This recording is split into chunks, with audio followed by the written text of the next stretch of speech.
하나님 감사합니다. 네, 오늘도 주님 면전 앞에 나와 하나님의 말씀에 귀 기울이고자 하나님 새벽 제단을 쌓는 우리 성도님들, 하나님 그 마음 그 중심 기억하여 주시고 하나님께서 예비하신 은혜로 채워주시고 하나님 오늘 하루 말씀으로 인도하여 주셔서 하나님께서 걷기 원하시는 주님의 길 우리 모두가 걸을 수 있도록 하나님 붙들어 주시옵소서. 믿고 감사드리오며 예수님의 이름으로 기도하옵나이다. 아멘. 찬송가 449장입니다. 예수 따라가며입니다. 찬송가 449장입니다.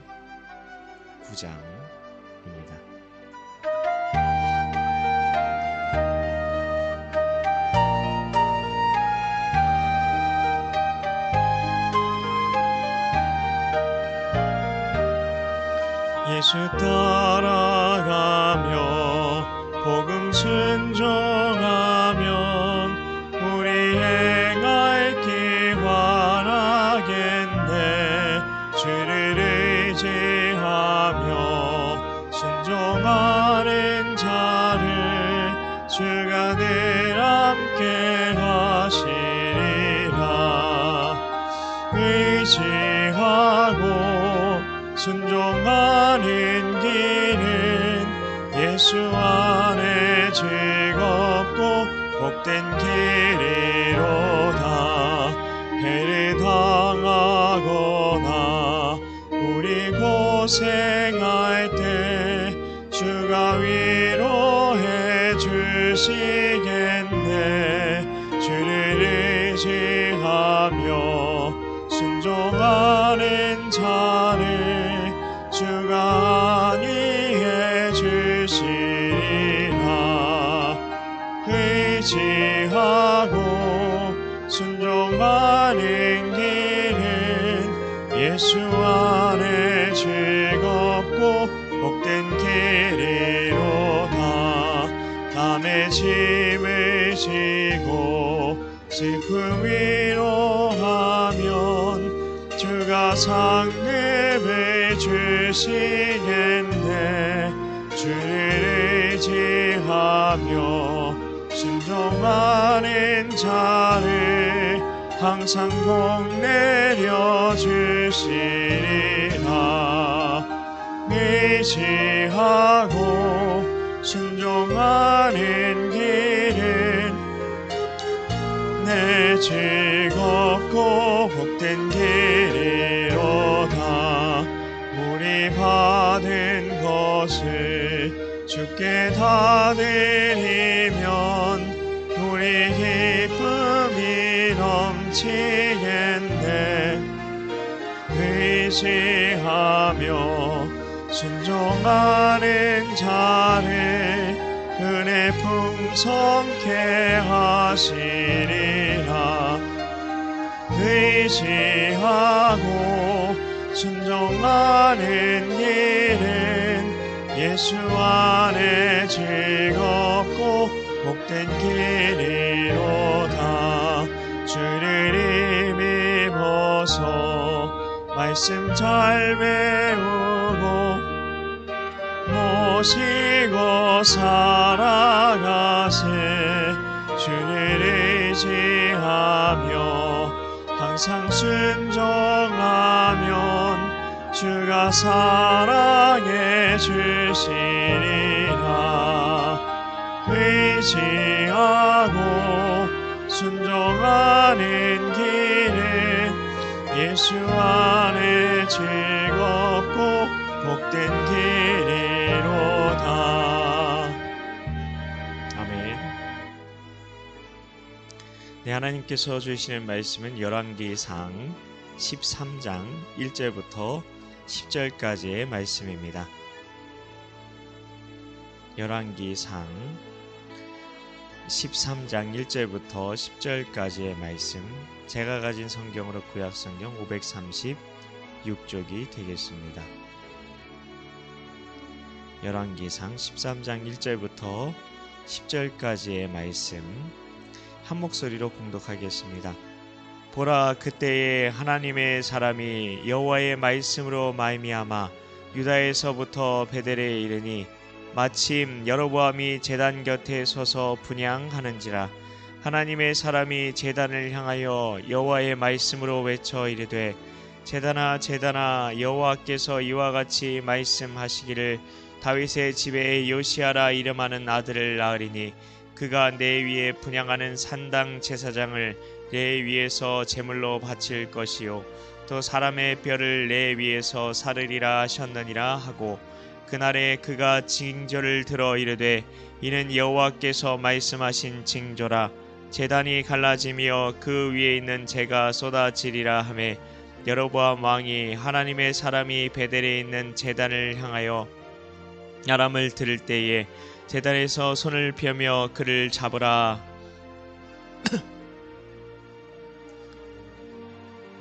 하나님의 사람이 여호와의 말씀으로 보인 징조대로 제단이 갈라지며 재가 제단에서 쏟아진지라.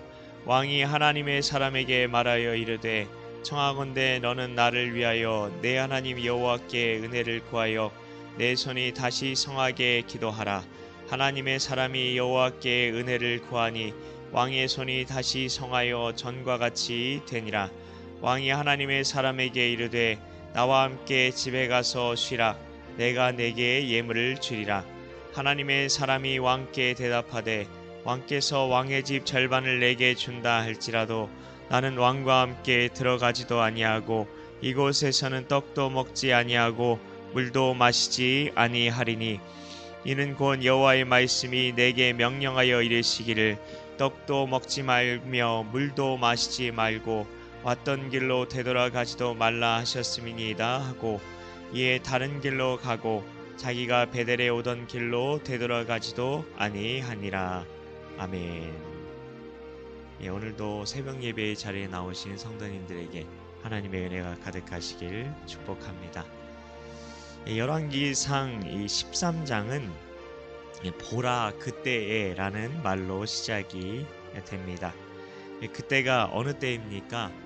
베델과 단에 금송아지를 만들고 거기서 예배를 드리기 시작한 때였습니다. 하나님께서는 분명 여로보암에게 기회를 주셨죠. 여로보암이 다윗의 길로만 걸어갔더라면 하나님께서 다윗에게 주셨던 그 축복 여로보암에게 주실 것이었습니다. 그런데 그는 하나님의 성전이 예루살렘에 분명히 있는데도, 그리고 하나님의 제사장이 예루살렘에 분명히 있는데도 금송아지를 베델과 단에 만들어 두고 거기서 예배하면 된다고 했습니다. 왜 여로보암이 그렇게 한 것입니까? 절기마다 이스라엘 백성들은 어디로 가서 예배해야 했습니까? 예루살렘이었습니다. 근데 예루살렘은 여로보암이 속한 나라 안에 있었나요? 아니면 르호보암이 왕인 나라 안에 있었나요? 르호보암이 왕인 나라 안에 있었던 겁니다.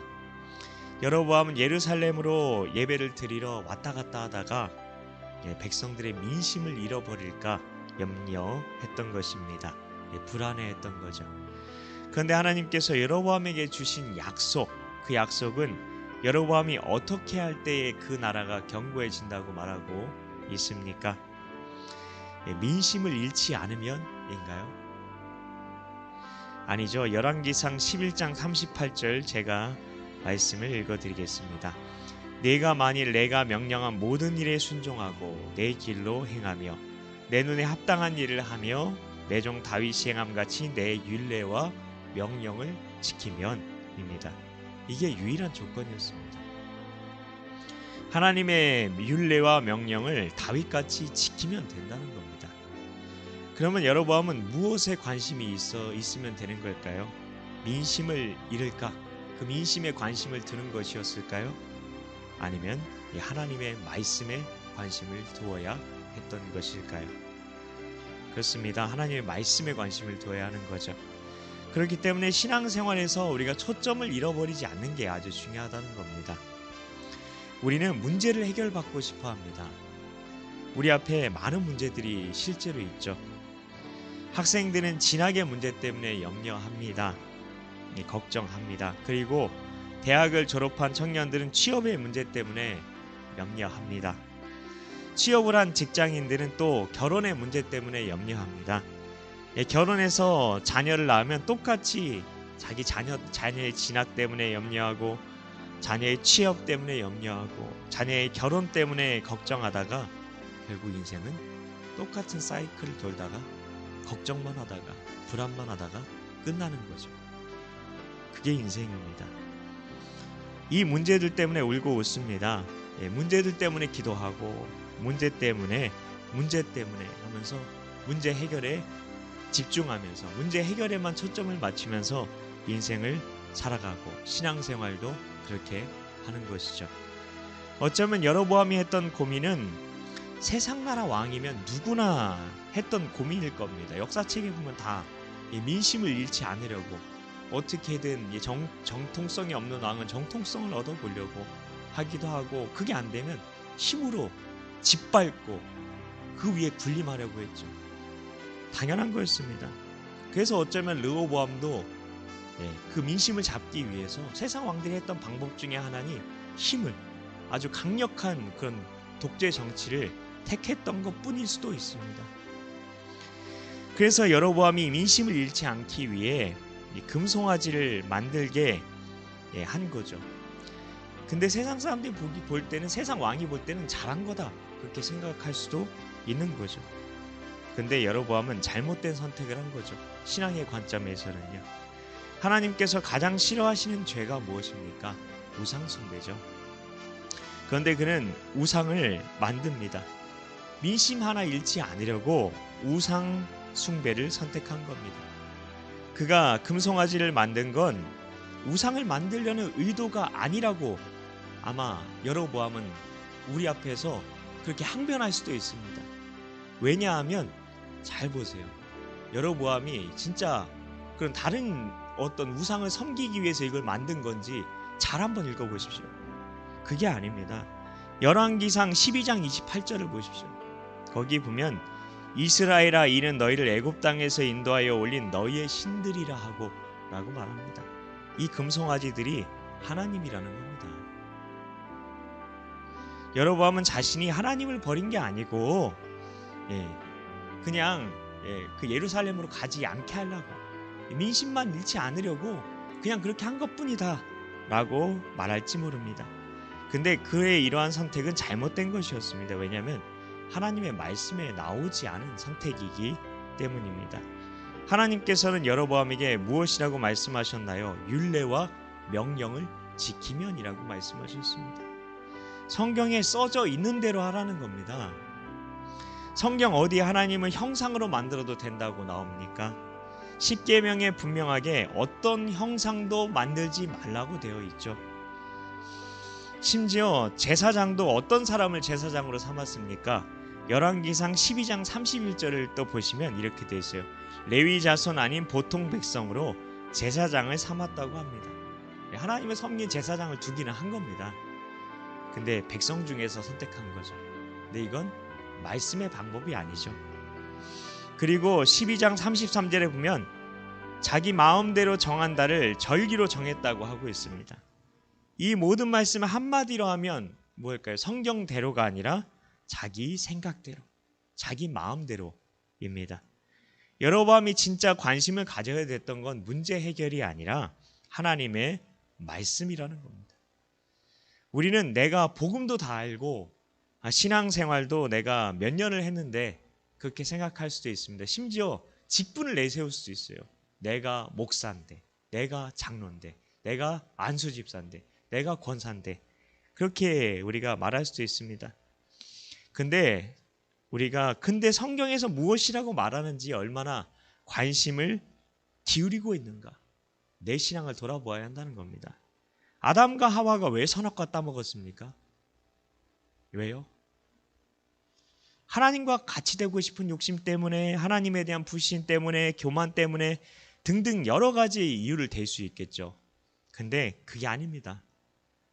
아담과 하와도 여로보암과 똑같은 이유 때문에 선악과 따먹은 거죠. 왜냐하면 뱀이 하와를 유혹할 때 하와가 뭐라고 대답합니까?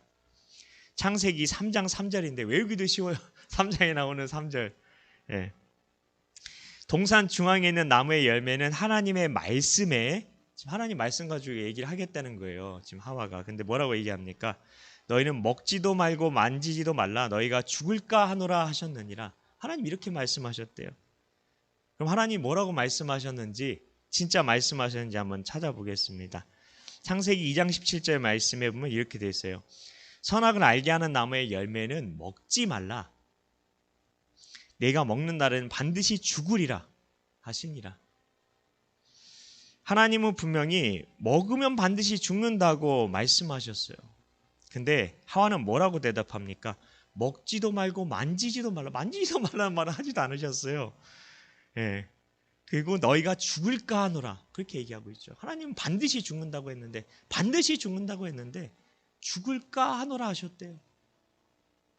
완전히 다른 말이죠.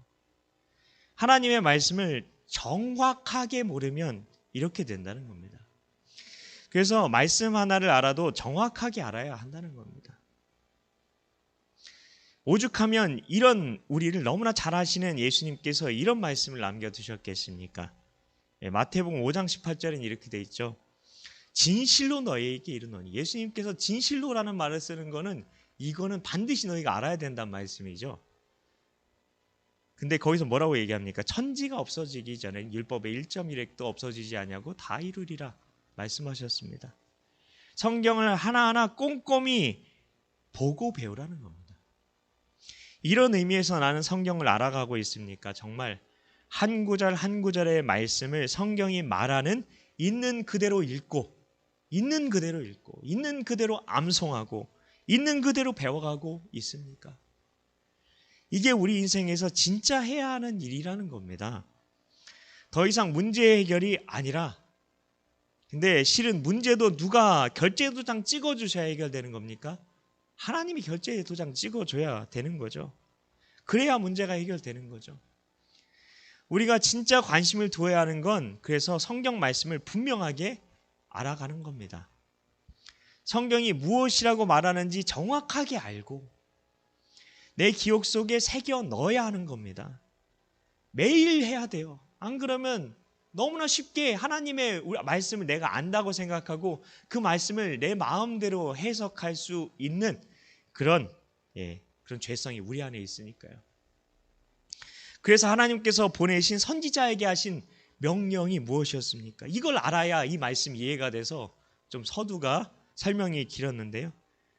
그래서 하나님께서 이 선지자에게 보내신 명령이 무엇이었습니까? 절대적인 말씀 순종이었습니다. 절대적인 말씀 순종이었습니다. 열왕기상 13장 8절부터 10절까지의 말씀을 보십시오.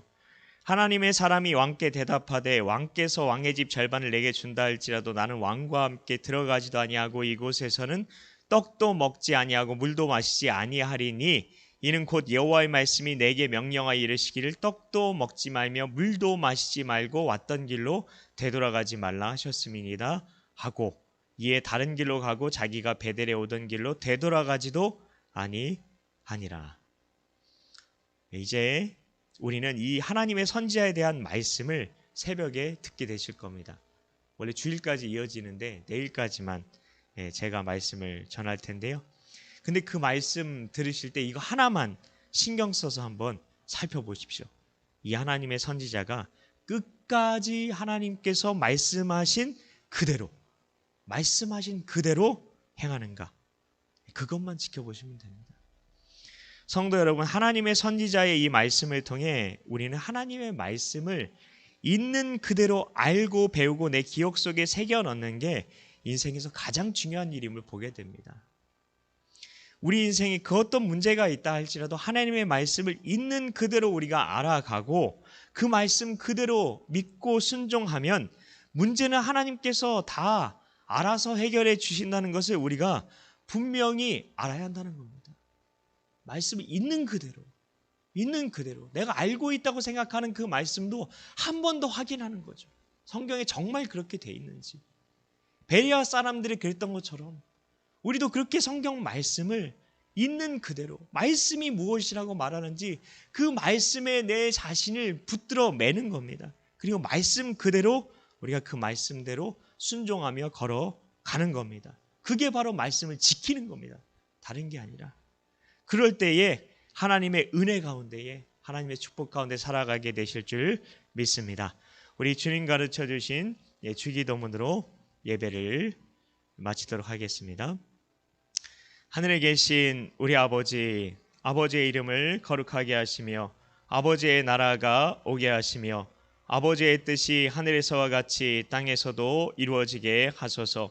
오늘 우리에게 일용할 양식을 주시고 우리가 우리에게 잘못한 사람을 용서하여 준 것 같이 우리 죄를 용서하여 주시고 우리를 시험에 빠지지 않게 하시고 악에서 구하소서. 나라와 권능과 영광이 영원히 아버지의 것입니다. 아멘.